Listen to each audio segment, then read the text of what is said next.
اور وہ لیبل لگا دیتے ہیں قرآن و سنت کا. میں بھی مثالیں دوں گا انشاءاللہ, آپ کو ابہام میں نہیں رکھوں گا. آپ کہیں گے مفتی صاحب نے کوئی پتہ نہیں معاشرتی علوم کے سوالات پوچھنا ہم سے شروع کر دیے ہیں. یہ بھی ایک طبقہ ہے, یہ ذہن میں رکھیں. حالانکہ فرق ہے 2 نمبر مولانا اور 1 نمبر مولانا میں. چند 2 نمبروں کی وجہ سے سب کو 2 نمبر نہیں کہا جا سکتا. یہ اسلام ہے بھائی, اس کی حفاظت کا اللہ نے وعدہ کیا ہے. یہ سارے مولانا غلط نہیں ہو سکتے, ناممکن ہے. اگر ان میں غلط ہوں گے تو صحیح بھی انہی میں پیدا ہوں گے, یہ ہو نہیں سکتا.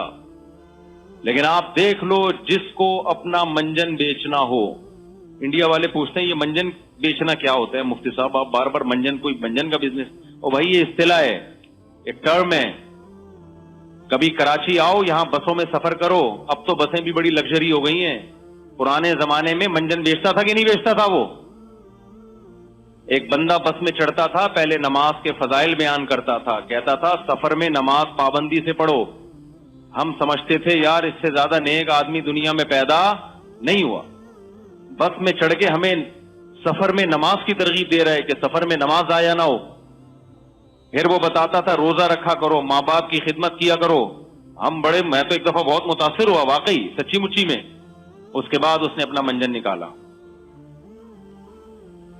کہ یہ 5 روپے کا ہے, پیٹ وہ تبخیر معدہ اور گیس اور قبض 1 چمچ خالی. تو لوگ متوجہ ہو چکے تھے نماز روزے کے نام پہ. مقصد کیا تھا آخر میں اپنا چورن بیچنا یا منجن بیچنا. منجن بھی بکتے تھے, چورن بھی بکتا تھا, اور گلا صاف کرنے والی ٹافیاں بھی بکتی تھی. وہ ٹافی ایسی ہوتی تھی کہ کینسر کا علاج تھا اس ٹافی میں. یعنی 5 روپے کی ٹافی ہے, جب آپ کھائیں گے تو پھیپڑوں کو صاف کرے گی, ٹی بی کو ختم کر دے گی جڑ سے. وہ ایسی تھی کہ اگر وہ آغا خان والے سن لیتے ہاسپٹل بند کر دیتے ہو, لیکن لوگ خرید لیتے تھے. تو یہ ہے مذہب کے نام پہ منجن بیچنا. تو بعض دفعہ مذہب کے نام پہ منجن بیچا جاتا ہے, بعض دفعہ ایک برانڈ چل پڑتا ہے مولوی اگینسٹ, مولاناؤں کی مخالفت کر کے بھی منجن بکتا ہے کہ مولوی ایسے, یہ مولویوں نے آپ کو الو بنایا ہوا, یہ مولوی لوگوں نے آپ کو یوں بنایا ہوا ہے. تو لوگ بڑے زبردست, کیونکہ لوگ چاہتے ہیں کہ مولویوں کی مخالفت سنیں. آپ حیران ہے کہ بھئی مولاناؤں نے کچھ کیا تو ہوگا نا جو لوگ مولویوں کی مخالفت سننا چاہتے ہیں, کچھ ان میں بھی تو فالٹ ہوگا نا. ابے کیا ہو گیا بھائی, آپ کہہ سکتے ہیں مفتی صاحب اس مولوی طبقے میں کوئی تو فالٹ ہوگا نا کہ ان کی مخالفت کا منجن فوراً بک جاتا ہے, جو ان کی مخالفت کرے مشہور ہو جاتا ہے. تو کچھ تو ہوگا نا ان میں بھی, لوگوں کو ان سے محبت ہوتی تو ان کی مخالفت کا منجن کہاں بکتا. ابے دیکھو جو منجن بیچتا ہے بس میں آ کے پہلے نماز روزے کی بات کر کے لوگوں کو متوجہ کرتا ہے, اس کا مطلب لوگوں کو نماز روزے سے محبت تھی تو متوجہ ہوئے نا. تو اب اگر آپ مولاناؤں کی مخالفت کر کے منجن بیچتے ہیں اور مخالفت کی وجہ سے پبلک اکٹھی ہو جاتی ہے, تو اس کا مطلب لوگوں کے دل میں مولاناؤں سے نفرت ہے, تبھی تو اکٹھی ہو رہی ہے نا. اور نفرت بلا وجہ تو نہیں ہوتی, کوئی وجہ ہوتی ہے تو نفرت ہوتی ہے نا, کوئی وجہ ہوگی نا, ورنہ کیوں لوگ سارے مخالف ہوئے ہوئے. تو اس کا جواب سمجھیں. 2 وجہ سے مولویوں کی مخالفت کا منجن بہت اسپیڈ سے بکتا ہے, 2 وجہ سے. ایک وجہ تو بہت سے لوگوں کو غلط قسم کے مولویوں سے واسطہ پڑا ہوتا ہے, اور اس میں بھی قصور لوگوں کا ہے. میں نے کل ایک بڑے سینئر عالم کو کسی کا کلپ بھیجا, میں نے کہا یہ جس نے یہ کلپ بیان بتایا ہے یہ غلط بیانی سے کام لے رہا ہے, لیکن لوگ اس کو اپریشیٹ کر رہے ہیں, اس کی مسئلے کو فالو کر رہے ہیں, حالانکہ یہ مسئلہ قرآن و سنت کے بالکل خلاف ہے. تو میں نے کہا یہ تو گمراہ ہو رہے ہیں پوری دنیا لوگ. مجھے بڑا ایک دکھ ہو رہا تھا کہ بالکل قرآن و سنت کے خلاف بات اس شخص نے کی ہے. اتنی غلط بات کی تھی کہ قرآن کی آیت کا ترجمہ بھی غلط کیا تھا, ترجمہ غلط کیا ہے. جو حدیث جہاں کی تھی وہاں سے ہٹا کے کہیں اور لگا دی تھی. یہود کے لوگ کرتے تھے نا ایسے, یحرفون الکلم عن مواضعہ, جو آیت یا حدیث جس موقع کی تھی اس کو اس موقع سے ہٹا کے اپنے مطلب پہ فٹ کر دیا. یہ کام کیا ہوا تھا اس اسکالر نے. تو میں نے ان سے کہا کہ علماء کہاں ہیں بھائی, ان باتوں کا جواب کیوں نہیں دیتے, اور دیتے ہیں تو کوئی سنتا نہیں ہے. تو ان عالم نے بڑی زبردست بات کی, رپلائی کی, اور انہوں نے کہا کہ ان لوگوں کو گمراہ ہونے دو, ان کی قسمت میں آگ ہے جہنم کی. اس لیے کہ اتنے اوتھینٹک مدارس, اتنے بڑے بڑے علماء ملک میں موجود ہیں, ان کو چھوڑ کر یہ ان اسکالرز کو سنتے ہیں, جبکہ میڈیکل سائنس میں کبھی ایسی غلطی نہیں کرتے کہ ڈاکٹروں کو چھوڑ کر کوئی پروفیسر سے علاج کرا رہا ہو اپنا. کبھی دیکھا آپ نے یہ غلطی کسی نے مسٹیک کی ہو؟ کبھی آپ نے یہ دیکھا کسی نے گردے کا علاج کرنا ہے اور یوٹیوب پہ قصائی کی ویڈیو سن رہا ہو وہ گردے کے علاج کے لیے؟ یہ ایسی مسٹیک آپ نے دیکھی کبھی لوگوں میں؟ بولو بھائی. یا کسی مکینک کا بیان سن رہا ہو شوگر کے بارے میں. اتنی سینس دنیا کے بارے میں تو اللہ نے آپ کو دی ہے کہ میڈیکل سائنس کا علم ڈاکٹروں سے پوچھا جائے گا, حکمت کا علم حکیموں سے پوچھا جائے گا, لیکن یہ سینس لوگوں میں نہیں ہے کہ جب دینی مسئلے کی بات آئے گی تو کسی ڈاکٹر سے پوچھا جائے گا, کسی پروفیسر سے پوچھا جائے گا, کسی مکینک سے پوچھا جائے گا, یہ علماء سے پوچھا جائے گا. یہ سینس لوگوں میں کیا ہو گئی ہے؟ ختم. انہوں نے کہا جانے دو ان کو جہنم میں, کوئی غم نہ کرو, افسوس نہ کرو. کہ مجھے بہت دکھ ہو رہا تھا کہ یہ پبلک جا کدھر کو رہی ہے کہ ایک شخص وہ عالم بھی نہیں ہے, وہ آیت کا ترجمہ بھی غلط کر رہا ہے, وہ جو حدیث جس مقصد کی تھی اس کو ہٹا کے کہیں اور لگا رہا ہے اور اجماع امت کے خلاف بات کر رہا ہے, لیکن اس کو ڈاکٹر بھی فالو کر رہے ہیں, سائنسدان بھی فالو کر رہے ہیں, آرمی کے آفیسر بھی فالو کر رہے ہیں. اور جو عالم صحیح بات کر رہا ہے اور ایک عالم نہیں کر رہا, ساری دنیا کے سارے علماء کر رہے ہیں, اس پہ نہ لائکس آ رہے ہیں, نہ اس پہ پازیٹیو کمنٹس آ رہے ہیں, اس کو لوگ برا بلا کہہ رہے ہیں. تو مجھے بڑا دکھ ہوا, میں نے کہا یہ ہماری قوم جائے گی کہاں؟ تو میں نے اپنا دکھ شیئر کیا کسی کے ساتھ, ان کا جواب آیا ان کو جانے دو کہاں؟ جہنم میں. مجھے تسلی ہوگی, میں نے کہا بھائی ہم کو ٹھیکیدار تو ہیں نہیں, بھاڑ میں جائیں. کیا خیال ہے بھائی؟ کیونکہ ہم نے بھی مرنا ہے اور آپ نے بھی مرنا ہے. اللہ نے ہماری نہ باپ کی جنت ہے نہ بھائی ہمارے باپ کی جہنم ہے. کیا خیال ہے؟ یہ ہے کس کی؟ اللہ کی ہے نا. تو میں کیوں غم لوں؟ مجھے واقعی ٹینشن ہونے لگی تھی. کئی سارے جب میں نے اس طرح کے اسکالرز کے کلپ دیکھے نا, اور دیکھو عالم سمجھ جاتا ہے کہ یہ گڑبڑ کہاں کر رہا ہے, عامی آدمی نہیں سمجھتا. عامی تو ریفرنسز سے متاثر ہوتا ہے, بھرم سے متاثر ہوتا ہے. عالم کو پتا ہوتا ہے فالٹ کہاں کیا فالٹ ہے اس کے اندر. تو مجھے یہ ہوا کہ میں نے کہا بھائی ہم قرآن, جب نبی صلی اللہ علیہ وسلم مشرکین مکہ کو دعوت دیتے تھے نا, تو قرآن نے آپ کو تسلی کیا دی, انکا میتون و انہم میتون. مشرکین مکہ کی ہٹ دھرمی پہ نبی کو غم ہوتا تھا, تو قرآن نے نبی سے کیا فرمایا, اے نبی آپ پر بھی موت واقع ہوگی اور ان پر بھی موت واقع ہوگی, مر کے آنا سب نے کس کے پاس ہے؟ میرے پاس ہے. تو آپ غم کیوں کر رہے ہیں؟ میں بتا دوں گا صحیح کیا ہے اور غلط کیا ہے. تو یہ سارے مناظرے, ساری ڈیبیٹ قیامت کے دن کیا ہو جائے گی؟ فنش. اللہ ایک ایک کا نام لے کے بتا دے گا یہ صحیح تھا اور یہ کیا تھا؟ غلط تھا. تو اس وقت اگر آپ اللہ کو یہ سمجھا سکتے ہو قیامت کے دن کہ اللہ میں نے ڈاکٹر کو شرعی مسائل میں فالو کیا تھا کیونکہ اس کی دلیل مضبوط تھی, تو اللہ کہے گا کہ میڈیکل سائنس میں قصائی کو فالو کرتے. بعض دفعہ قصائی کے پاس بھی دلیل کیا ہوتی ہے؟ مضبوط ہوتی ہے نا, ریفرنسز دے رہا ہوتا ہے ڈاکٹروں کے. اور اگر قصائی یہ کام نہیں کرے تو کوئی اور کام کر رہا ہوتا ہے. ایک ڈاکٹر صاحب ہیں, بڑے زبردست ان کے کلپ. ڈاکٹروں میں بھی یہ دیکھا جاتا ہے کون کس چیز میں اسپیشلسٹ ہے.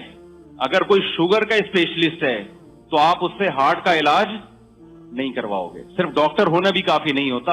اسی طرح یاد رکھو علماء میں صرف عالم ہونا بھی کافی نہیں ہے. علماء دین کے علم کے بھی مختلف شعبے ہیں. کوئی ہسٹری میں بڑے عالم ہوتے ہیں, کوئی فتوے میں بڑے عالم ہوتے ہیں, کوئی گرامر میں بڑا عالم ہے, کوئی عربی لینگویج میں بڑے عالم ہیں. علماء کی بہت ساری فیلڈ ہیں. کوئی بلاغت میں بڑے عالم ہیں, ان کو بلاغت کا پتہ ہوتا ہے. کوئی نحو میں, عربی گرامر کا ایک پارٹ ہے نحو, اس میں بڑے عالم ہوتے ہیں. آج بھی گاؤں دیہاتوں میں جس نے نحو پڑھنی ہوتی ہے وہ نحو کا بڑا عالم تلاش کرتا ہے. جس نے صرف پڑھنی ہوتی ہے وہ صرف کے بڑے علماء کو تلاش کرتے ہیں. جس نے فتوے کا کام سیکھنا ہوتا ہے وہ بڑے مفتی کو تلاش کرتے ہیں. تو علماء کی بھی کیا ہے, ہمارے ہاں جب مجلس تحقیق ہوتی ہے نا دینی مدرسوں میں فقہی مسائل کی, حلال و حرام کے مسائل کی, تو اس میں سب علماء کو دعوت نہیں دی جاتی. حالانکہ عالم تو سارے ہوتے ہیں، ان میں صرف مفتیان کرام کو بلایا جاتا ہے. ان کو پتا ہے کہ بھئی علماء تو سب ہیں، اور کچھ حدیث میں بڑے ماہر ہوتے ہیں، کچھ اصول حدیث میں بڑے ماہر ہوتے ہیں. حدیث الگ شعبہ ہے اور اصول حدیث الگ شعبہ ہے. اصول حدیث کی بات ہوگی تو جو حدیث میں متخصص ہیں ان سے رابطہ کیا جاتا ہے، اور جب مسائل کی بات ہوگی تو جو افتاء میں بڑے ہیں ان سے رابطہ کیا جاتا ہے. لیکن پاکستان میں آپ پتھر اٹھا کے دیکھو، ہر شخص آپ کو ہر فیلڈ میں ایکسپرٹ نظر آئے گا.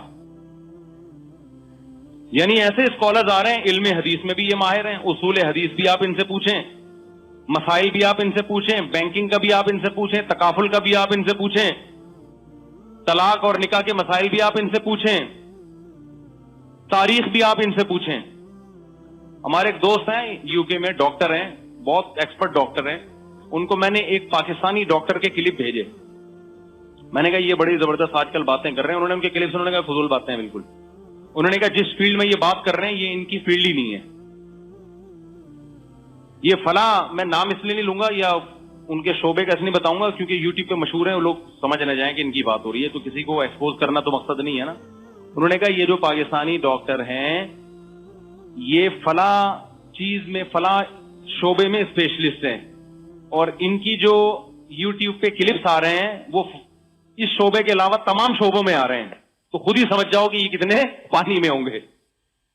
لیکن ریسرچ پیپر ان کے پاس بھی بہت ہیں. جو پاکستانی ڈاکٹر ہے نا، گوروں کی ریسرچ، عوام سمجھ رہی ہے ریسرچ ہے. آپ ڈاکٹر سے پوچھیں گے تو بتائے گا بھائی یہ کاغذ ہے، یہ ریسرچ بولو نہیں ہے، یہ ریسرچ نہیں ہے. ڈاکٹر سے پوچھیں تو بتائے گا آپ کو وہ. اس لیے میں نے تو اصول بنا لیے، کسی ڈاکٹر کا جب کلپ آتا ہے نا میرے پاس صحت کے حوالے سے، تو میں اس سے سینئر ڈاکٹر سے رابطہ کرتا ہوں کہ یہ ٹھیک بھی ہے یا نہیں ہے، ورنہ میں اسے آگے پارسل نہیں کرتا، چاہے وہ کتنی ہی ریسرچ ہو. کیونکہ ریسرچ کو سمجھنا بھی ایکسپرٹ کا کام ہوتا ہے. ایک عام آدمی کو ریسرچ کے نام پہ بیوقوف بنانا بہت آسان کام ہے. صرف آسان نہیں ہے، بہت آسان ہے، اور پاکستانیوں کو تو بہت سے بھی زیادہ آسان ہے. سمجھتے ہو کہ نہیں سمجھتے؟ کیونکہ پاکستان میں جب نماز کے فضائل بیان کر کے پیٹ کا منجن اور چورن بک سکتا ہے، اس کا مطلب یہاں مارکیٹ میں ہر چیز اویلیبل ہے. کوئی بھی لیبل لگا کے کچھ بھی بیچ سکتے ہو آپ. یہاں مکھیوں کو دھوکہ دیا جا سکتا ہے. آپ، ایک آدمی نے چینی کی بوری پہ چاول لکھا ہوا تھا. ایک صاحب نے کہا کہ یار چینی کی بوری اوپر چاول کیوں لکھا گیا؟ مکھیوں کو دھوکہ دینے کے لیے. مکھیاں بہت بیٹھتی. اب آپ خود سوچو، یہاں مکھیوں کو بیوقوف بنایا جا سکتا ہے، اس کے خیال میں ہو سکتا ہوگا، تو اس کا مطلب یہاں ہر منجن بک سکتا ہے. تو اس لیے خوب سمجھ لو کہ آپ کو قیامت کے دن جواب دینا پڑے گا. اللہ کہے گا کہ تم نے جب حکمت کی بات تھی حکیموں سے رابطہ کیا، میڈیکل سائنس کی بات تھی ڈاکٹروں سے رابطہ کیا، تو شرعی مسئلے کی بات میں علماء سے رابطہ کیوں نہیں کیا آپ نے؟ تو آپ یہ نہیں کہہ سکتے اللہ علماء کے پاس دلیل نہیں تھی، فلاں کے پاس دلیل تھی. تو اللہ کہے گا اس دلیل کو سمجھنا بھی تو علماء کا کام تھا نا. جب کسی نے کوئی دلیل دی تھی، تم نے علماء سے آ کے سمجھا تھا کہ اس دلیل کا جواب کیا ہے، یا خود ہی فیصلہ کر لیا تھا؟ یہ جو قرآن کہتا ہے نا لَأَمْلَأَنَّ جَهَنَّمَ مِنَ الْجِنَّةِ وَالنَّاسِ أَجْمَعِينَ، قرآن نبی کو بھی تسلی دیتا ہے اور قیامت تک آنے والے داعین اور مبلغین کو بھی اللہ تسلی دیتا ہے کہ تمہاری حق دعوت پہ اگر لوگ لبیک نہ کہیں تو فکر مت کرو، میں نے جہنم اتنی بڑی بنائی ہی اس لیے ہے تاکہ میں اس کو انسانوں سے بھر دوں. میں سمجھتے ہو کہ نہیں سمجھتے ہو؟ ابھی یہ سمجھ میں نہیں آ رہا، قیامت میں آپ کے اچھوں کو بھی سمجھ میں آ جائے گا.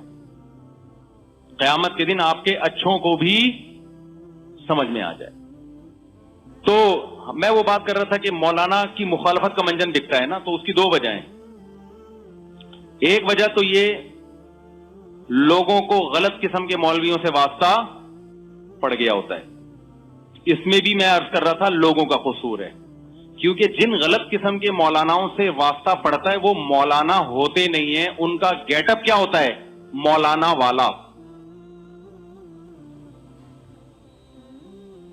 آپ کو کبھی گیٹ اپ کی وجہ سے غلط قسم کے ڈاکٹروں سے واسطہ نہیں پڑتا ہے تو بہت کم. صرف گیٹ اپ دنیا میں کوئی نہیں دیکھتا بھائی. تو یہی ہو رہا ہے کس کے ساتھ؟ مولویوں کے ساتھ. کوئی بھی مولوی کے گیٹ اپ میں آئے آپ نے اس کو مولانا سمجھنا شروع کر دیا. وہ چندے مانگ رہا ہے. یہ تو بہترین کروڑوں روپے کا بزنس ہے. میں بار بار بتا چکا ہوں.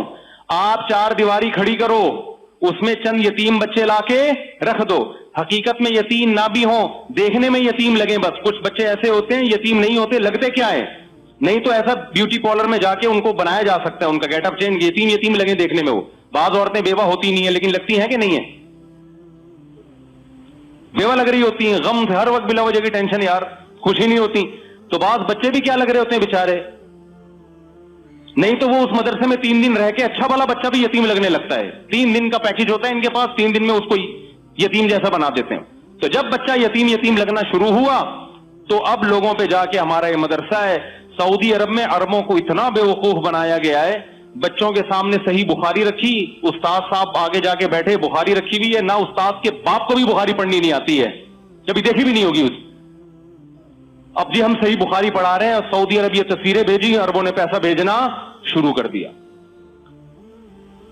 یہاں بھی یہ بے وقوفوں کی کمی نہیں, پوری دنیا میں بے وقوف ہول سیل کے حساب سے ہیں. تو یہ کون سا مشکل کام ہے میرے بھائی؟ کون سا سسٹم ہے جس مدرسے میں جس کو آپ ڈونیشن دے رہے ہو؟ کیا نظام ہے؟ کہاں گیا پیسہ؟ کوئی پوچھنے والا ہے؟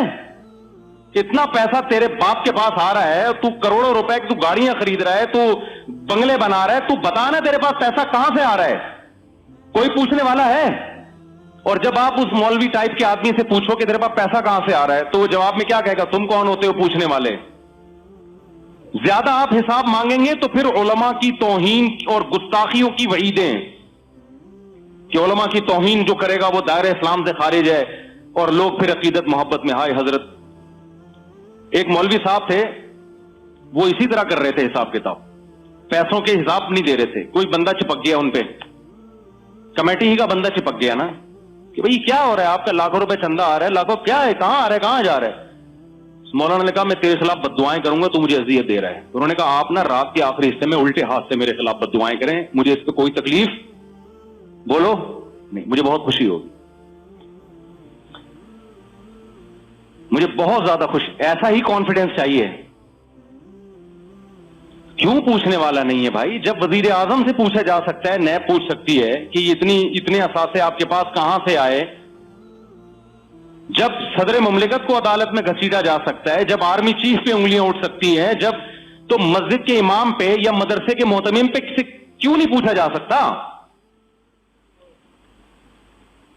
بالکل پوچھا جائے گا.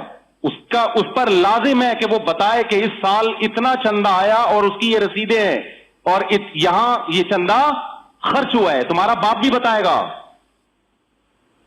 نہیں بتا رہا, مدرسہ بند کرو وہاں سے. یہ اس کا مطلب کمائی کا دھندا ہے, یہ مولوی نہیں ہے. اس کی شکل کیا ہے؟ یہ گیٹ اپ مولوی والا بنایا ہوا اس نے. پیسہ کمانے کے لیے مولوی کا گیٹ اپ بنانا کوئی مشکل کام نہیں ہے. مولوی چور نہیں ہوتا میرے بھائی, چور مولویوں کا گیٹ اپ بنا لیتے ہیں. علماء 2 نمبر نہیں ہوتے, 2 نمبر لوگ عالم کا گیٹ اپ بنا لیتے ہیں. اور ایسے ایک نہیں ہے ہمارے ساتھ, تو جو مشہور لوگوں نے درجنوں کیس ہوتے ہیں ان کے ساتھ. اب اس میں ہماری غلطی نہیں ہے, غلطی کس کی ہے؟ ایسے تو مشہور لوگوں کے ساتھ تو ہوتا رہتا ہے. ایسے ایک صاحب, میں جہاں بیان کے لیے جا رہا ہوں, فوراً گاڑی لے کر آ رہے ہیں کہ آپ نے فلاں جگہ جانا ہے نا. دیکھو وارداتیں کیسے ہوتی ہیں. میں جا رہا ہوں بیان کے لیے نا, ایک جگہ میرا بیان ہے, ایک دم ایک لینڈ کروزر آ گئی میرے پاس, مفتی صاحب آپ میرے ساتھ چلیں, میں آپ کے لیے گاڑی لے کر آیا ہوں. میں نے کہا بڑا نیک آدمی ہے بھائی, پہلے ہی گاڑی لے آیا, ماشاءاللہ. ہم چلے گئے, سیلفیاں, تصویریں لینڈ کروزر میں. دوبارہ میرا کہیں اور بیان اناؤنس ہوا, میں گاڑی لے کر آ رہا ہوں. میں نے پوچھا یہ گاڑی آپ کی ذاتی ہے؟ کہہ رہے ہاں. مجھے شک ہوا کہ اس کی گاڑی نہیں ہے. میں نے ذرا تحقیق کی تو پتا چلا کسی اور سیٹ کو ٹوپی کرا رہا ہے کہ مفتی صاحب نے کہا ہے کہ اپنی گاڑی آپ مجھے دے دیں, میں نے بیان میں جانا ہے.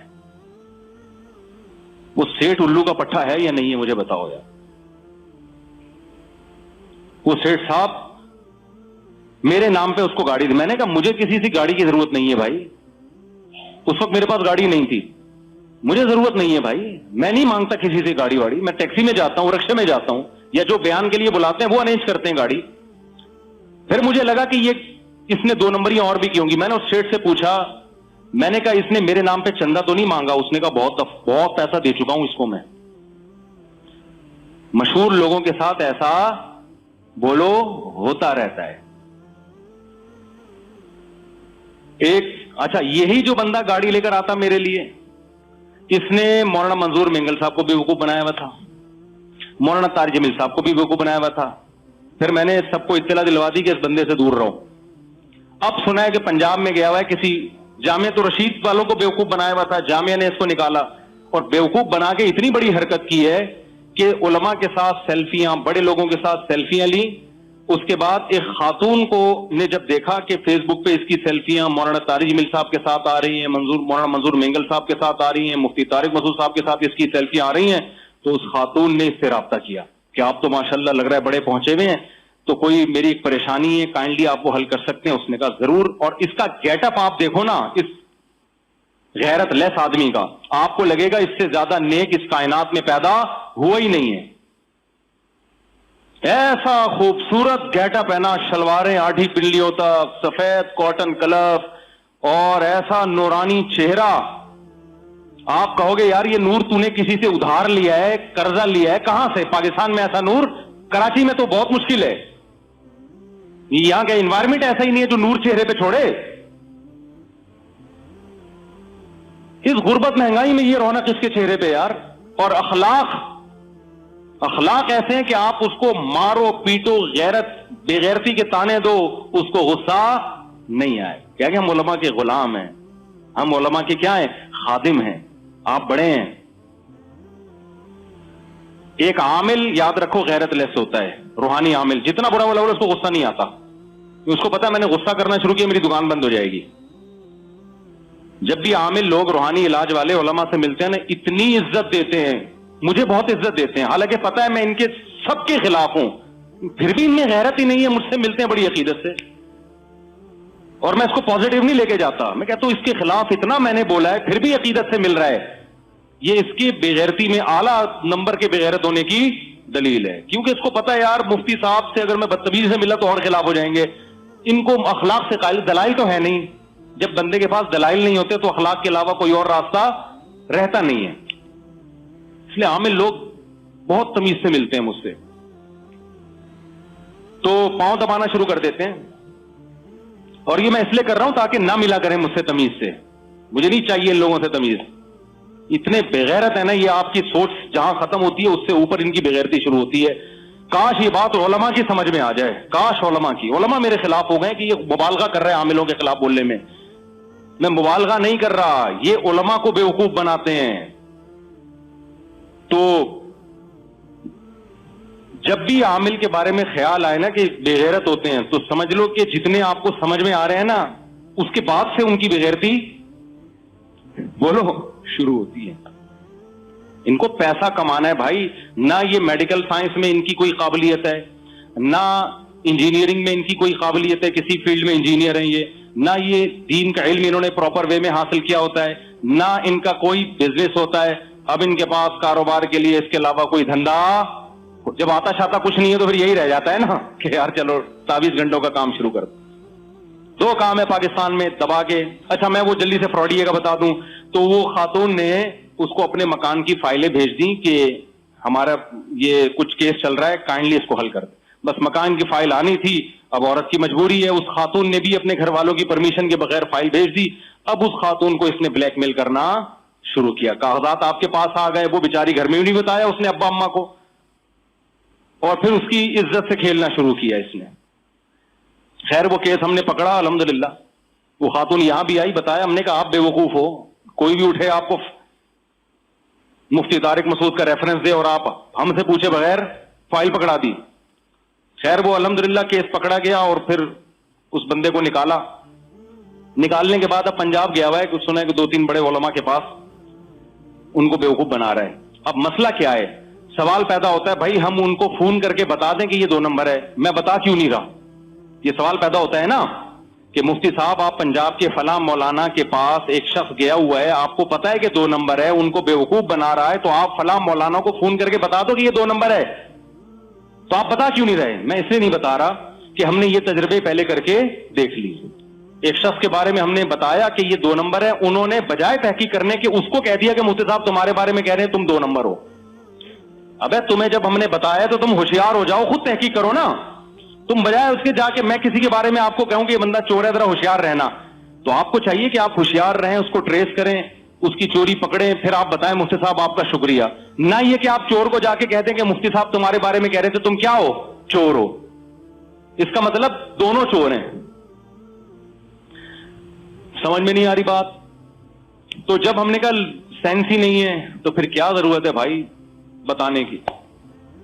سمجھتے ہو بات کو؟ اب مجھے ایک بات بتاؤ, اس بیس پہ اس طرح کے بہت سارے کیسز ہوتے ہیں, اس بیس پہ جو علماء سے بدگمان ہوگا یہ تو اس کے 2 نمبر ہونے کی دلیل ہے نا, اور عوام کے بے وقوف ہونے کی دلیل ہے کہ کوئی بس جس نے گیٹ اپ بنا لیا, پگڑی پہن لی, شلوار ٹخنوں سے اوپر ہے, سفید کپڑے, نیٹ کلین جھک جھک کے مل رہا ہے, لوگوں نے اس کو مولانا سمجھنا شروع کر دیا. تو ایک وجہ تو یہ ہے. ہمارے مدرسے میں ایک دفعہ کیا ہوا کہ جی وہ کسی نے چوری کر لی, تو دکان والا کہنے لگا دیکھو مدرسے کے طلبہ چور ہوتے ہیں. حضرت نے فرمایا طلبہ چور نہیں ہوتے بھائی, بعض دفعہ چور بھی مدرسوں میں داخلہ لے لیتے ہیں. تو علماء نہ برے ہوتے ہیں, نہ 2 نمبر ہوتے ہیں, نہ غلط ہوتے ہیں, لیکن غلط لوگ بعض دفعہ علماء کا بھیس اختیار کر لیتے ہیں. زیادہ تر ایسے ہی ہو رہا ہے. تو پاکستان میں 2 طریقے ہیں پیسے کمانے کے, ایک عملیات اور ایک دوسرا طریقہ جو میں نے ابھی آپ کو بتایا, بہترین طریقہ ہے. 4 دیواری, یتیم بچے, اس کے بعد آپ نوٹ چھاپنے کی مشین. پھر جب ایسا شخص پکڑا جاتا ہے, پتہ چلتا ہے, تو لوگ کہتے ہیں یہ دیکھو مولویوں کی تقریریں دیکھو, تقریروں میں تو کہتے ہیں چوری حرام, یتیم کا مال کھانا حرام, اور اس مولوی کو دیکھو یتیم کے نام پہ بکرے کھا رہا ہے. تو بھائی یہ مولوی کا قصور نہیں ہے, یہ آپ کا قصور ہے کہ کوئی بھی شخص جس نے مدرسہ بنا لیا, یتیم بچوں کو لا کے رکھ لیا, جن کا یہ بھی نہیں پتا کہ یتیم ہیں بھی کہ نہیں ہے, اور رسیدیں چھاپنا کوئی مشکل کام بولو نہیں ہے, اور ٹرسٹ اور فاؤنڈیشن رجسٹرڈ کرانا بھی کوئی مشکل کام نہیں ہے پاکستان میں. ہمارے تو وکیلوں سے رابطے ہیں, وکیل لوگ بولتے ہیں مفتی صاحب جس کو بلیک منی کو وائٹ کرنا ہوتا ہے نا, وہ پاکستان میں ایک فاؤنڈیشن یا ٹرسٹ بنا کے دبا دب نوٹ چھاپنا شروع کر دیتا ہے. ٹرسٹ کے نام پہ گاڑیاں بھی منگوائے گا, چلائے گا خود. یہ ہو رہا ہے مارکیٹ میں. میں یہ نہیں کہہ رہا سارے ٹرسٹ غلط ہیں بھائی, یہ ساری فاؤنڈیشن جو غلط ہیں, اچھے بھی ہیں برے بھی ہیں, لیکن برے بھی ہیں اس میں ہول سیل کے حساب سے. تو کچھ لوگ تو اس لیے مولاناؤں سے بدگمان ہوتے ہیں کہ انہوں نے اس ٹائپ کے لوگ دیکھ لیے ہوتے ہیں جو مولانا ہوتے نہیں ہیں, ان کا گیٹ اپ کیا ہوتا ہے مولانا والا. میں اکثر ایک واقعہ بیان میں بتاتا ہوں. گلشن اقبال میں رہا کرتا تھا, ایک اپارٹمنٹ تھا, فلیٹ تھے, نیچے گزرنے کا راستہ تھا, اس گزرنے کے راستے کی جگہ پہ ایک صاحب نے مسجد بنا لی, ایک مولانا صاحب نے. یعنی مولانا صاحب کا مطلب مولانا ٹائپ کے صاحب جو دیکھنے میں کیا لگ رہے تھے مولانا. بالکل گیٹ کے آگے نا پہلے ہلکی ہلکی اینٹیں لا کے رکھی, جگہ گھیری, مصلی بنایا. مصلی کا مطلب اب نماز ہوا کرے گی. اب جو لوگ ہیں ان کو تکلیف ہو رہی ہے, بھائی یہ اپارٹمنٹ ہے, یہاں آپ اگر مصلی بناؤ 5 ٹائم نمازیں ہوں تو ہمارا گزرنا کیا ہوگا, مشکل ہوگا. پھر لوگوں نے بائکیں لانا بھی شروع کر دی.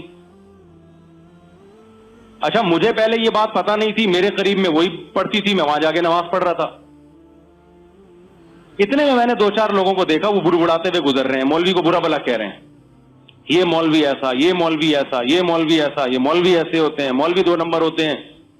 میں نے کہا بھائی کیا ہے؟ تو مولوی صاحب اور 2-4 نمازی جو ان کے ساتھ ملے ہوئے تھے وہ کہنے لگے یہ کافر ہیں, یہ 2 نمبر مسلمان ہیں, ان کو نماز سے تکلیف ہو رہی ہے.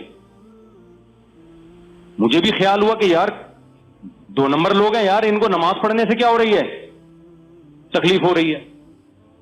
وہ بار بار وہ کہہ رہے مولوی ایسے. جب میں مسئلے کی تحقیق میں گیا تو پتا چلا بھائی یہ غیر قانونی جگہ پہ آپ نے مسجد بنائی ہوئی ہے. یہ گزرگاہ ہے، یہ تو نہیں کہ کہیں بھی کھڑے ہو کر کچھ بھی بنا لو،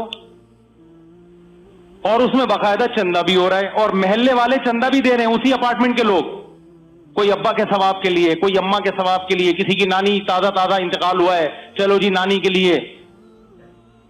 مولوی تو ہے، وہ مولوی نہیں تھا، وہ بندہ تھا بے روزگار، اس کے پاس پیسہ کمانے کا کوئی ذریعہ نہیں تھا، اس نے کہا یہاں یہ کرو، مسجد کے نام پہ چندہ بھی آئے گا، پہ گیا، کچھ امام کی تنخواہ میں گیا، کچھ تعمیر میں گیا، اور تھوڑے دنوں میں آپ کیا بن گئے؟ کروڑ پتی۔ اور جو نانی اور دادی مرے ہوئے ہیں وہ گئے، اب وہ تیل لینے بھی کہتے نہیں بھائی ممبر پہ ایسی باتیں نہیں کرو، تو کیا کرے پھر آدمی؟ اب یہ موضوع تمیز سے بتانے کے ہیں، یہ میں کیا بہت شائستہ لہجے میں بتاؤں؟ ہے بھائی جو اس طرح کی حرکتیں کر کے اسلام کو، دین کو، علماء کو بدنام کر رہے ہیں۔ تو وہ مولوی جو جس کا گیٹ اپ مولویوں والا تھا، مولوی نہیں تھا، وہ بھی 2 نمبر، لیکن اس سے بڑے 2 نمبر وہ ہیں جو اس کو دادی نانی کے اصالے ثواب کے لیے چندہ دے رہے ہیں، وہ زیادہ بڑے 2 نمبر ہیں۔ وہی انلیگل جگہ ہے، غیر قانونی جگہ ہے، لوگوں کا راستہ، لوگ پریشان، ہوا بند ہو رہی ہے لوگوں کی۔ یہ تھوڑی کہ راستوں میں کوئی بھی جناب مسجد بنا کے 4 دیواری کھڑی کر لی اور کوئی سسٹم بھی نہیں ہے کہ پوچھنے والا نہیں ہے کوئی۔ تو وہ جو مولانا صاحب کہہ رہے ہیں مولوی ایسے، وہ مولوی، وہ صاحب جو اپارٹمنٹ میں رہتے تھے، بڑے لبرل ٹائپ کے آدمی تھے، وہ بار بار کہہ رہے ہیں مولوی ایسے، مولوی ایسے، وہ بھی غلط ہیں۔ او بھائی تو نے ایک داڑھی ٹوپی والے کو دیکھا غلط جگہ مسجد بنا رہا ہے، لوگوں کی زمین پہ قبضہ کر رہا ہے اور غلط طریقے سے چندے لے رہا ہے، تو اس کی وجہ سے تم نے یہ کیوں کہنا شروع کر دیا کہ مولوی ایسے، مولوی ویسے؟ تو ان حرکتوں کی وجہ سے یہ کہنا علماء ایسے ہوتے ہیں، علماء ویسے ہوتے ہیں، مولوی ایسے ہوتے ہیں۔ او بھائی جو اس بیس پر مولویوں کو برا بھلا کہہ رہا ہے، تو وہ اصل میں اپنے آپ کو کیا ثابت کر رہا ہے کہ میں کیا ہوں؟ میں وہ ہوں، وہ میں آپ کو میں نے پورا اختیار دے دیا، اب جو چاہتا۔ یہ بہترین گالی ہو گئی، وہ آئندہ سے وہ ہی استعمال کروں گا، کیونکہ یہ اس کا مفہوم بہت وسیع ہے۔ اس کا مفہوم کیا ہے؟ اس میں کچھ جو جتنا آپ کو نفرت ہے وہ لفظ آپ فل ان دا بلینک، خالی جگہ میں وہ ڈال دو آپ۔ تو ایک تو یہ وجہ ہوتی ہے، دوسری وجہ یہ ہوتی ہے کہ واقعی بعض لوگوں کو کچھ 2 نمبر مولویوں سے واسطہ پڑ جاتا ہے، جو سچی مچی کے مولوی ہی ہوتے ہیں، عالم ہی ہوتے ہیں، یہ بھی ہوتا ہے۔ وہ حقیقت میں کیا ہوتے ہیں؟ عالم ہوتے ہیں، مفتی ہوتے ہیں، لیکن لوگ یہ نہیں دیکھتے کہ ہر فیلڈ میں اچھے بھی ہوتے ہیں اور ہر فیلڈ میں برے بھی ہوتے ہیں۔ کبھی ایسا نہیں ہوتا 2 نمبر ڈاکٹروں کی وجہ سے آپ ڈاکٹروں کی فیلڈ ہی کا انکار کر دو کہ علاج ڈاکٹروں سے کرانا ہی نہیں چاہیے، میڈیکل سائنس میں ان سے گائیڈنس لینی ہی نہیں چاہیے، چونکہ ڈاکٹر 2 نمبر ہوتے ہیں، لہذا ہم علاج اب قصائیوں سے کرائیں گے۔ کبھی ایسا سنا آپ نے کسی سے؟ تو واقعی بعض دفعہ ایک شخص علم حاصل کرتا ہے، عالم بن جاتا ہے، لیکن وہ ہوتا کیا ہے؟ 2 نمبر۔ کیوں؟ علم 2 طرح کے ہیں، ایک علم ظاہری علم ہے، قرآن و سنت کا علم، ایک باطنی علم ہے، اللہ کی محبت، اللہ کی خشیت، آخرت کا تصور، دنیا کا مسافر خانہ ہونا۔ یہ ہر ایک کو حاصل نہیں ہوتا۔ تو جس عالم کا دل اندر سے خالی ہے، اللہ کی محبت سے خالی ہے، وہ عالم اسی علم کو غلط کیش کرانا شروع کر دیتا ہے۔ اور انہی علماء کے بارے میں حدیثیں ہیں کہ نبی صلی اللہ علیہ وسلم نے فرمایا قیامت کے دن ایک عالم کو لایا جائے گا، اللہ اس سے پوچھے گا کہ بتا میں نے جو تجھے نعمتیں دی تو نے اس پہ کیا عمل کیا؟ وہ کہے گا اللہ میں نے تیرے دین کا علم حاصل کیا اور اس کو دنیا میں پھیلایا۔ اللہ کہے گا جھوٹ بولتا ہے، تو نے علم اس لیے حاصل کیا تاکہ لوگوں میں واہ واہ ہو، اور اس لیے پھیلایا تاکہ لوگوں میں واہ واہ ہو۔ اسے پیشانی کے بالوں سے پکڑ کے جہنم میں پھینک دیا جائے گا۔ شہید کو لایا جائے گا، اللہ کہے گا بتا تو نے میرے لیے کیا کیا؟ وہ کہے گا اللہ تیرے راستے میں نے جان دی۔ وہ اللہ کہے گا نا نا نا نا، تو نے میرے لیے جان نہیں دی، تو نے لوگوں کو دکھانے کے لیے جان دی ہے، لوگ کہیں گے بڑا بہادر تھا، تو میرے پاس آج تیرے لیے کوئی اجر نہیں ہے۔ اب آپ بتاؤ اس 2 نمبر شہید کی وجہ سے کیا شہیدوں کو برا کہا جا سکتا ہے کہ شہید برے ہوتے ہیں؟ تو اس 2 نمبر عالم کی وجہ سے کیا مولویوں کو، علماء کو برا کہہ سکتے ہیں کہ علماء برے ہوتے ہیں؟ آج تک کوئی ایسا اسکالر دیکھا ابے سارے شہید 2 نمبر ہوتے ہیں؟ کوئی کہے نہیں بھائی شہید شہادت کی تو بڑی فضیلت ہے۔ ابے کہاں سے ہے؟ وہ جو حدیث میں آتا ہے وہ شہید ہی ہوگا جس کو لا کے جہنم میں پھینکیں گے۔ تو ہم جواب میں کیا کہیں گے؟ یار وہ ایک آدمی تھا، یا 1000 ہوں گے، یا 1,00,000 ہوں گے. باقی تو شہیدوں کے جو فضائل ہیں، شہید کا خون کا قطرہ زمین پہ بعد میں گرتا ہے، اللہ اس کے سارے گناہ پہلے معاف کرتا ہے. حدیث میں آتا ہے شہید قیامت کے دن لایا جائے گا، اس کے جسم سے خون بہ رہا ہوگا، لونہ لون دم، خون کا رنگ وہی ہوگا جو خون کا رنگ ہوا کرتا ہے، لیکن اس کی خوشبو مشک و عنبر سے زیادہ مہک رہی ہوگی. اور یہ تو ہم نے اپنی آنکھوں سے، اپنے ناک سے دنیا میں سونگھی ہے شہید کے خون کی خوشبو. تو یاد رکھو جیسے شہداء کے فضائل ہیں، علماء کی فضیلت شہداء سے زیادہ ہے. کیوں؟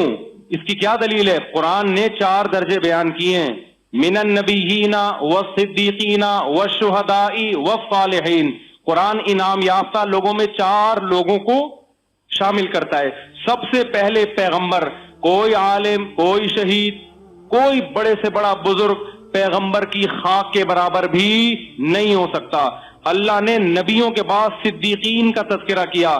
صدیق اس عالم کو کہتے ہیں جس کا عمل اس کے علم کے مطابق ہو. عالم بھی ضروری ہے. صدیق کا لفظی لغوی ترجمہ کیا ہے؟ سچا. صادق سے نکلا ہے نا، یہ مبالغہ ہے. صدیق سچے کا مطلب کیا؟ صرف سچ بولنے والا نہیں، قول و عمل میں سچا. یہ منافقت کی ضد ہے. قول و عمل میں کیا ہو؟ بولو نا سچا. اور یہاں قول سے مراد وہ قول جو شریعت کے مطابق، اور وہ عمل جو شریعت کے مطابق.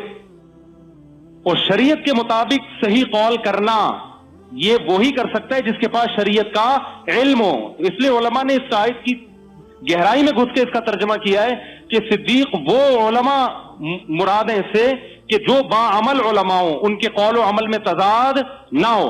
تو یہ دوسرا مقام انبیاء کے بعد سب سے بڑا کس کا ہے؟ علماء کا. وہ علماء جو دنیا کو مسافر خانہ سمجھتے ہیں، جن کے دل میں حب مال اور حب جاہ نہیں ہے. حب جاہ کا مطلب لوگوں میں شہرت کے بھوکے. بعض عالم بن جاتے ہیں لیکن شہرت کے بھوکے ہوتے ہیں. ان کے مسئلے کیا ہوتے ہیں؟ چینج. بعض عالم بن جاتے ہیں لیکن پیسے کے بھوکے ہوتے ہیں. پیسوں کی خاطر مسئلے کیا ہو رہے ہوتے ہیں؟ چینج. یہ 2 چیزیں اس عالم کو متاثر نہ کریں. تو وہ علماء انبیاء کے بعد سب سے بڑا مقام کس کا ہے؟ بول لو یار، ان علماء کا ہے. اور آپ بڑے آرام سے اسکالر، یہ مولوی ایسے ہوتے ہیں. تو عالم ہت کو تو مولوی کہا جاتا ہے بھائی. سبھی کو لپیٹ رہے ہو آپ. اور پھر نتیجہ کیا نکلا؟ ان علماء کو برا کہہ کے کوئی پروفیسر غامدی صاحب کو کسی نے اپنا باپ بنایا ہوا ہے، مسائل پروفیسر غامدی صاحب سے پوچھ رہا ہے. کسی نے ڈاکٹروں کو اپنا امام بنایا ہوا ہے مسائل میں. کل وہ ایک صاحب نے عدالتی خلا سے متعلق کلپ بھیجا ایک وکیل صاحب کا کہ عدالتی خلا شرعن معتبر ہے. وکیل صاحب نے قرآن و سنت کے دلائل دیے ہوئے تھے. میں نے کہا مجھے ایک بات بتاؤ، مجھے اس وکیل کو جواب دینے کی ضرورت نہیں ہے کیونکہ یہ عالم، بولو، اس نے پاکستانی لا تفصیل سے پڑھا ہے، شرعی لا اس نے تفصیل سے نہیں پڑھا. آیتیں تو وہ بھی کوٹ کر رہا تھا. آیتیں میں نے کہا یہ جو آیت کوٹ کر رہا ہے اس کا یہ مطلب ہے ہی نہیں. تو ساری دلیل ان وکیل صاحب کے اس پہ کہ وہ جو پاکستان چونکہ اسلامی ریاست ہے، اسلام کے خلاف کوئی قانون نہیں بن سکتا، لہذا جب کورٹ یہ فیصلہ کرے گی کہ یہ خلا معتبر ہے تو پھر کورٹ کو یہ حق ہے اور وہ اسلام کو ٹوپی ڈرامہ گھما گے نا. اگر اس عدالتی خلا کو معتبر مان لیں تو girl friend boy friend system اور نکاح میں کوئی فرق رہے گا ہی نہیں. گرل فرینڈ بوائے فرینڈ میں بھی جب چاہے دونوں میں سے کوئی ایک بریک اپ کر لے، اور عدالتی خلا میں بھی جب چاہے بیوی جا کے طلاق لے لے، تو یہ دونوں ایک میوچل انڈرسٹینڈنگ سے رہ رہے ہیں. کوئی فرق بچا؟ بولو نا. کچھ بھی نہیں. تو نکاح اور گرل فرینڈ بوائے فرینڈ ایک ہی چیز بن گئے پھر تو میں نے ان سے کہا کہ کیوں میں اس میں اپنا سر ضائع کروں یار. کہہ رہے نہیں یہ انگلش بھی جانتے ہیں، ان کی تحقیق انگلش میں ہے، انگلش میں جو مرضی پھینک دو، پبلک کہتی ہے پڑھا لکھا آدمی ہے. سمجھ رہے ہو کہ نہیں سمجھ رہے؟ تو انگلش میں آپ جو مرضی بول دیں، لوگ کیا کہتے ہیں؟ بندہ کیا ہے؟ پڑھا لکھا. وہ بھائی پڑھا لکھا اس لحاظ سے ہے کہ اس کو انگلش آتی ہے، اچھی بات ہے، تو اس سے انگلش سیکھ لو. آپ جس کو انگلش نہیں آتی اس سے آپ انگلش، مجھ سے نہیں سیکھو آپ انگلش. لیکن پڑھا کیا ہے اس نے؟ اگر اس نے اسلام کو پڑھا ہے. اسلام کو پڑھنے کا مطلب ہسٹری آف اسلام نہیں ہے. قرآن سب سے پہلے اس نے عربی سیکھی ہے کہ نہیں سیکھی ہے؟ کیونکہ ہمارے سارے اسلامی علوم کس زبان میں ہیں؟ عربی میں ہیں. آج کے بڑے بڑے اسکالرز آپ مجھے ان کے سامنے بٹھا دیں, اللہ کی قسم بہت سارے اسکالر عربی کی ایک عبارت پڑھ نہیں سکتے, ترجمہ کر نہیں سکتے جب تک کوئی رٹا رٹائے ترجمہ ان کو بتائے نہیں, اور وہ تحقیقات پیش کر رہے ہیں مسائل کی جو ترجمہ نہیں کر سکتے. تو بتاؤ یہ قرب قیامت ہے یا نہیں ہے؟ رسول اللہ صلی اللہ علیہ وسلم نے فرمایا, ان اللہ, بخاری مسلم کی حدیث ہے, ان اللہ لا يقبض العلم انتزاعا من صدور العلماء, اللہ علم کو علماء کے سینوں سے نہیں اٹھائے گا کہ علماء کے پاس علم ختم ہو جائے, ولکن يقبض بقبض العلماء, علماء کو اٹھانا شروع کرے گا اللہ تعالیٰ. علماء آہستہ آہستہ مارکیٹ سے شارٹ.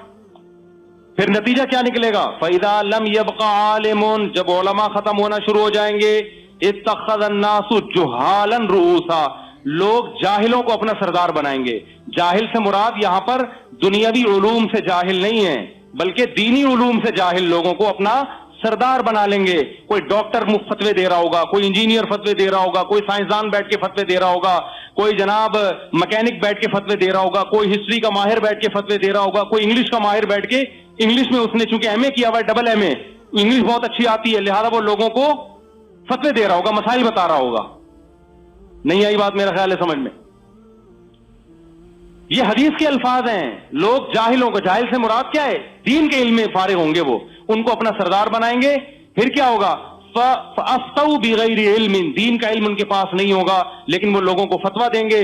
فَضَلُّوا, خود بھی گمراہ ہوں گے, وَأَضَلُّوا, اور لوگوں کو بھی گمراہ کریں گے. تو ریسرچ پیپر میرے بھائی یا ریسرچ نام پہ ہی گمراہ کریں گے وہ, کیونکہ لوگوں میں اس ریسرچ کو سمجھنے کی صلاحیت نہیں ہوگی. ایسے تھوڑی لوگ ان کی بات پہ یقین, لوگ کہیں گے دلیل سے بات کر رہے ہیں, حالانکہ وہ دلیل نہیں ہوگی, وہ لفاظی ہوگی. تو اس حدیث سے کیا پتا چلتا ہے کہ فالو کس کو کرنا ہے؟ یہ بخاری مسلم کی حدیث ہے. اس سے کیا پتا چلتا ہے فالو کس کو کرنا ہے؟ ڈاکٹروں کو فالو کرنا ہے, علماء کو؟ یہ بخاری مسلم کی حدیث ہے کہ علماء ختم ہوں گے, جس کا وبال آئے گا کہ لوگ جاہلوں کو فالو کرنا شروع کریں گے. اس سے صاف پتہ چلتا ہے رسول اللہ صلی اللہ علیہ وسلم دین کے علم کے معاملے میں آپ کو ڈاکٹروں کی اتباع سے منع کر رہے ہیں. یہ پتہ چلتا ہے کہ نہیں پتہ چلتا؟ کس کو فالو کرنے کا حکم دے رہے ہیں نبی صلی اللہ علیہ وسلم؟ علماء کو. پھر میں بتا دوں 2 نمبر بھی ہیں علماء میں, تو وہ تو ڈاکٹروں میں بھی, حکیموں میں بھی ہیں. تو آپ نے اگر 2 نمبر ملا ہے تو 1 نمبر کی تلاش کرو میرے بھائی. تو ایک وجہ تو میں نے بتائی کہ کچھ لوگ مولاناؤں کا گیٹ اپ بنا کے آتے ہیں, جس کی وجہ سے لوگ پھر مولاناؤں سے بدگمان ہوتے ہیں. کچھ لوگ واقعی 2 نمبر مولویوں سے ان کا واسطہ پڑا ہوتا ہے, اور واقعی علماء میں 2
طرح کے مسائل ہیں.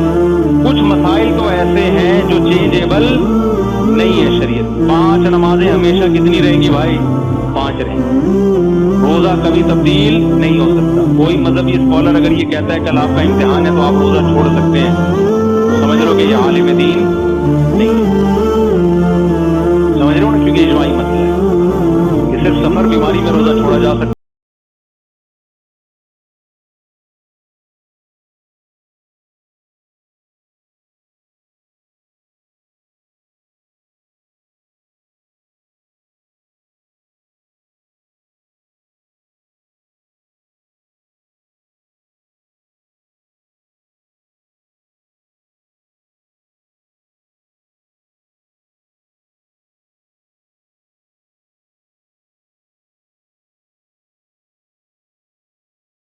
ہوتے ہیں نا وہ والی آنکھ کیا ہوتی ہے ان کی, بند. ہمیشہ وہ آنکھ کھلی ہوتی ہے جو ان کے فیور میں دلائل جا رہے ہوتے ہیں. دوسری آنکھ انہوں نے کیا کی بھی ہوتی ہے, بند. تو یہ میں آپ کو جو پکا کر رہا ہوں نا کہ آپ نے دینی مسائل صرف علماء سے پوچھنے ہیں, ان کے علاوہ آپ کے پاس کوئی آپشن نہیں. اچھا, یہاں بھی لوگ اکثر کہتے ہیں کہ یہ مولوی لوگ اپنی دکان چلانے کے لیے یہ باتیں کر رہے ہیں کہ تاکہ علماء کے محتاج رہیں لوگ. دکان چلانے کے لیے یہ بات جب ہم کر رہے ہوتے جب ہمارے پاس مسائل پوچھنے والوں کا رش کم ہوتا اور ہم فی مسئلہ آپ سے 50 روپے لے رہے ہوتے. کیا خیال ہے بھائی؟ فی مسئلہ 50 روپے لے رہے ہوتے اور مسئلے پوچھنے والے بھی تھوڑے ہوتے. ہمارے کسٹمر مارکیٹ سے کیا ہوتے, شارٹ. پھر ہم کہتے یار بندہ ہی نہیں آ رہا, تو ہم آپ کو علماء کے فضائل سناتے کہ مسئلہ صرف علماء سے پوچھیں, اور جب پوچھیں تو ایک مسئلے پہ 50 روپے دیں علماء کو. میرے بھائی, جو ابھی بھی علماء کو فالو کرنے والے لوگ ہیں نا, ان کا رش ہمارے پاس اتنا زیادہ ہے کہ ہمیں فون سننے کی فرصت نہیں ہے, کیونکہ سارے خراب نہیں ہو گئے, بہت سے لوگ ابھی بھی علماء کو فالو کرتے ہیں. اتنا مسائل کا رش میرے پاس ہے, فری پھوکٹ کے مسائل بتاتے ہیں ہم. ٹائم جو ہم دیتے ہیں, کبھی دیکھا کوئی آیا ہو تو 50 روپے لیوں کہ میں نے آپ کو 1 گھنٹہ دیا ہے, اب آپ 50 روپے اس کے جمع کرا دیں. کبھی دیکھا آپ لوگوں نے؟ الٹا ہمیں 200 روپے کی چائے پلانی پڑتی ہے. یعنی ہمارے پاس بندہ آ رہا ہے, چائے بھی ہمارے خرچے پہ, میرا چائے کا بل آپ دیکھ لو ذرا. جو ہم سے ملاقات کے لیے آ رہے ہیں نا, میں مروتاً پوچھ لیتا ہوں چائے پیئیں گے, وہ کہتے ہیں ہاں, فوراً بول دیتا ہے ہاں. ابھی کیا ہوا دیکھو, پرسوں کی بات ہے, ہم نے گارڈوں کی دعوت کی, جو اپنے گارڈ ہے نا, بقرعید کی دعوت کی. 4 گارڈ 4 تھے اس وقت.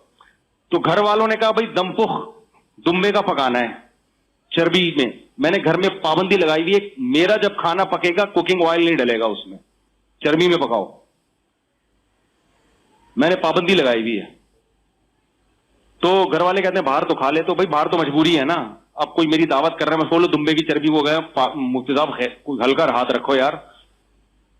گھر میں ہم نے پابندی لگائی ہوئی ہے بھائی, کوکنگ آئل. میں نے تجربے کیے میرے بھائی, ایسے ہی نہیں کہہ رہا میں.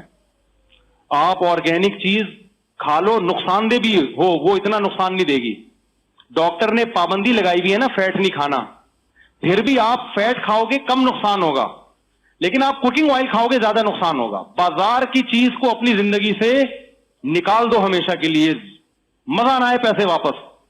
جتنی پیکنگ کی چیزیں آ رہی ہیں نا مارکیٹ میں, پیکنگ کا دودھ, پیکنگ کے چپس, پیکنگ کی ٹافیاں بھی پیکنگ کی ہیں, چاکلیٹیں, پیکنگ کے جوس, چاہے فریش جوس کے نام پہ ہی ہوں, سب مارکیٹ سے کیا کرو, اپنے گھر کی مارکیٹ سے نکال دو. میں جہازوں میں سفر کرتا ہوں, جو ایئر ہوس آتی ہے نا, یہ جوس نہیں بھائی, جوس نہیں پیئیں گے ہم, چاول دے دو, کھانا دے دو, جوس نہیں پیتا میں. فوراً پتا چل جاتا ہے کہ کچھ غلط چیز گئی ہے پیٹ کے اندر. آپ کو اس لیے پتا نہیں چل رہا کہ عادی ہو گئے ہیں. تو یہ خوشی کی بات نہیں ہے کہ آپ کا امیون سسٹم بہت بوسٹ کر گیا ہے. وہ بوسٹ نہیں کیا, آپ کے گلے نے اور آپ کے میدے کے سینسر ڈھیلے ہو گئے ہیں. اب وہ بار بار سگنل دے دے کے کہ غلط چیز کھا رہے ہو, انہوں نے کمپرومائز کر لیا, اس کم وقت کوئی اثر نہیں پڑتا. میرے گلے کے الحمدللہ سگنل صحیح ہیں, وہ فوراً غلط چیز آتی مجھے بتا دیتے ہیں غلط چیز کھائیے. لیکن اگر میں بھی کھاتا رہوں وہ سگنل کام کرنا چھوڑ دیں گے. اس کا مطلب یہ نہیں کہ وہ نقصان نہیں, وہ اندر سے ڈیمیج کر رہا ہے باڈی کو آپ کے.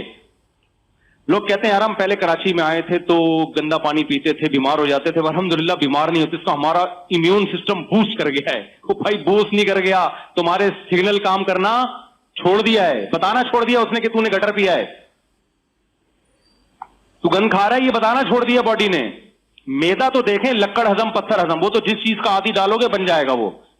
بعض دفعہ لوگ کہتے ہیں پہلے آتے تھے ہم کھانا کھاتے تھے ہوٹلوں میں پیٹ نہیں خراب ہوتا, پیٹ خراب ہوتا تھا, اب نہیں ہو رہا.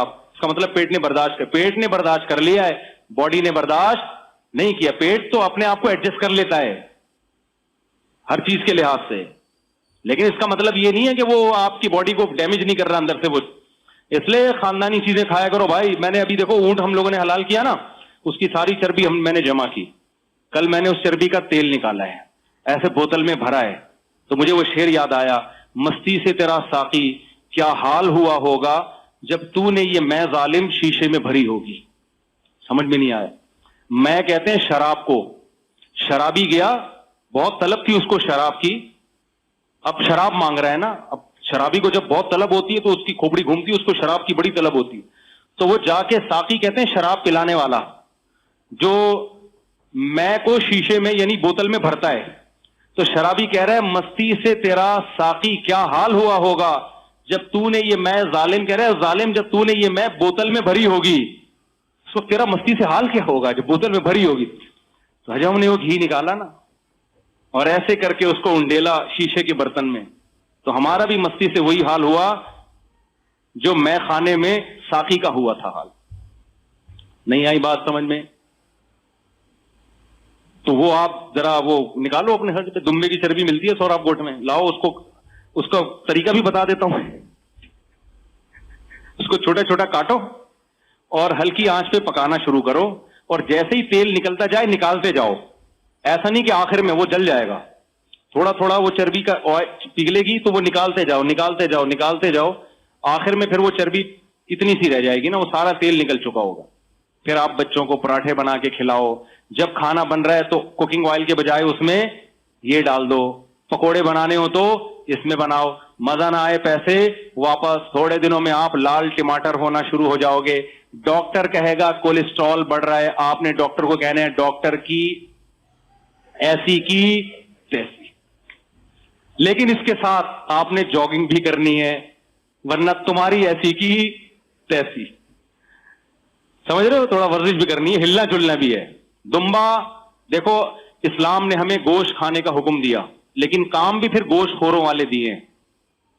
اسلام نے ہمیں کہا نا کہ گوشت کھاؤ بھائی, بقرعید پہ گوشت کھاتے ہیں, عقیقے میں گوشت کھاتے ہیں, ولیمے میں گوشت, یہ سارے اسلام ہے. تو چربی بھی ہم اللہ نے حلال کی نا.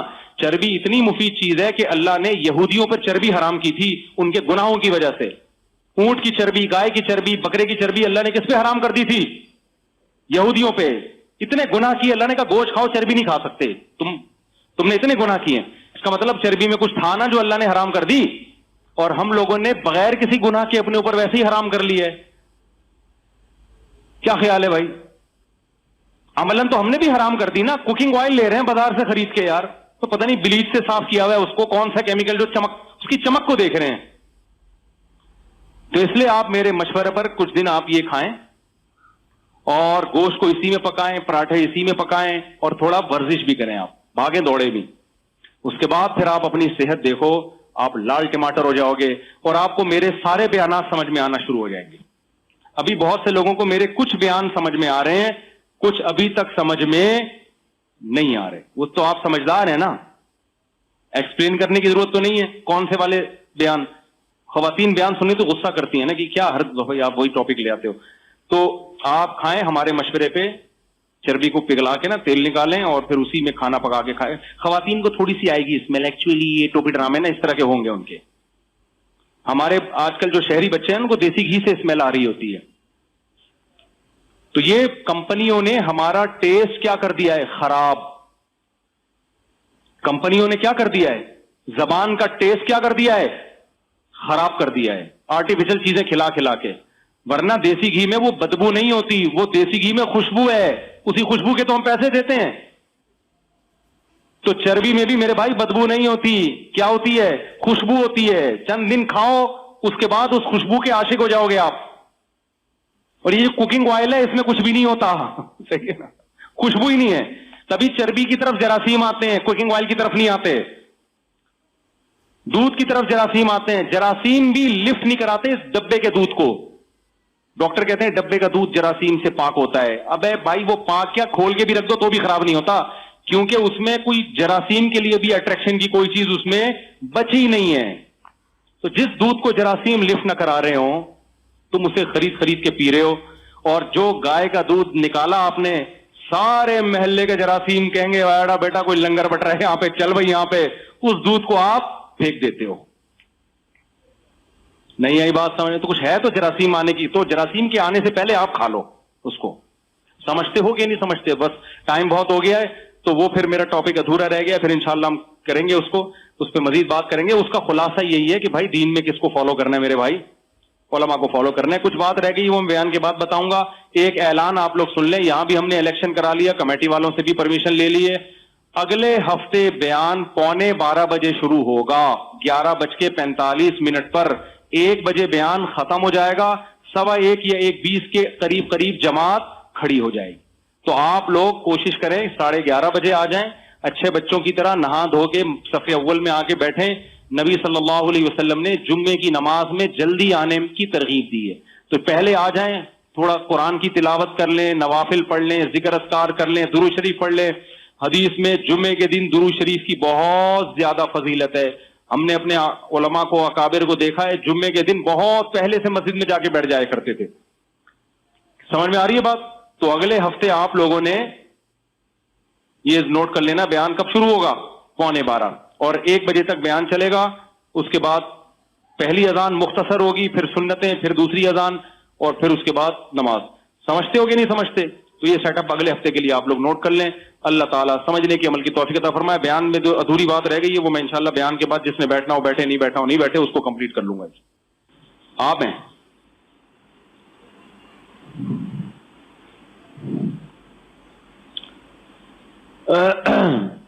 جناب, آپ نے اجازت دی ہے کہ میں 50,000 مہر میں مریم رؤوف بنت عبد الرؤوف کا نکاح محمد ابراہیم بل محمد عارف سے کروں, اجازت ہے؟ چلیں جی. الحمدللہ نحمده ونستعینه ونستغفره ونؤمن به ونتوکل علیہ ونعوذ باللہ من شرور انفسنا ومن سیئات اعمالنا, من يهده الله فلا مضل له ومن يضلله فلا هادي له, ونشهد ان لا اله الا الله وحده لا شريك له, ونشهد أن سيدنا وحبيبنا وشفيعنا وسندنا محمدا عبده ورسوله صلى الله تعالى عليه وعلى آله وأصحابه وبارك وسلم تسليما كثيرا كثيرا. أما بعد فأعوذ بالله من الشيطان الرجيم. بسم الله الرحمن الرحيم. يا أيها الناس اتقوا ربكم الذي خلقكم من نفس واحدة وخلق منها زوجها وبث منهما رجالا كثيرا ونساء, واتقوا الله الذي تساءلون به والأرحام إن الله كان عليكم رقيبا. وقال تعالى يا أيها الذين آمنوا اتقوا الله وقولوا قولا سديدا يصلح لكم أعمالكم ويغفر لكم ذنوبكم ومن يطيع الله ورسوله فقد فاز فوزا عظيما. وقال النبي صلى الله عليه وسلم تزوجوا الودود الولود فإني مباهي بكم الأمم. وقال النبي صلى الله عليه وسلم تزوجوا ولا تكونوا كرهبان النصارى.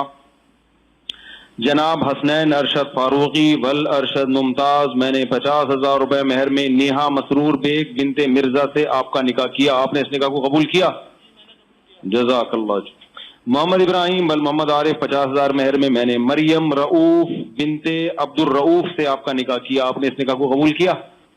جزاک اللہ جی. دعا کر رہے ہیں اللہ تعالیٰ دونوں نکاحوں میں برکت دے. اور بھی ہے کوئی؟ الحمدللہ رب العالمین والعاقبۃ للمتقین والصلاۃ والسلام علی رسولہ الکریم وعلی آلہ وصحبہ اجمعین. اے اللہ ان دونوں نکاحوں کو اپنے دربار میں قبول فرما, اس کی برکتیں اللہ زوجین کو تادم حیات نصیب فرما. آپس کے اختلاف انتشار سے, لڑائی جھگڑوں سے, ہر قسم کے شر فساد سے اللہ ان دونوں جوڑوں کی حفاظت فرما. اے اللہ اس نکاح کو دونوں کے خاندانوں میں جوڑ کا ذریعہ بنا, محبت الفت کا ذریعہ بنا. دونوں کے خاندانوں کو آپس کے اختلاف و انتشار سے, لڑائی جھگڑوں سے, شیطان کے ہر قسم کے شر سے اللہ محفوظ فرما. جس کی جو جائز مراد ہے اللہ اس کی مراد کو پورا فرما. ربنا آتنا فی الدنیا حسنۃ وفی الآخرۃ حسنۃ وقنا عذاب النار. صلی اللہ تعالی علی خیر خلقہ محمد وعلی آلہ وصحبہ اجمعین برحمتک یا ارحم الراحمین.